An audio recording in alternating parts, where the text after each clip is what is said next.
11ই ফেব্রুয়ারি মঙ্গলবার সকাল 7টায় চাঁপাইনবাবগঞ্জের শিবগঞ্জ উপজেলার নয়ালাভাঙ্গা ইউনিয়নের ঝিল্লিপাড়া নামক স্থানে সড়ক দুর্ঘটনায় রিয়াদ চৌধুরী নামের একজন নিহত হয়েছে।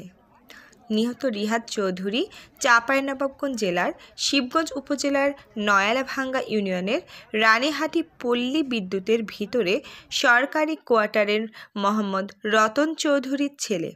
জানা যায়, বাসা থেকে প্রাইভেট পড়ার জন্য মোটরসাইকেল করে ঝিল্লি নামক কোচিং সেন্টারে যাওয়ার সময় ঝিল্লিপাড়া মোড়ে রাস্তা পারাপারের ট্রলি এবং ভ্যানের সাথে মুখোমুখি সংঘর্ষে ঘটনাস্থলেই তিনি মারা যায়।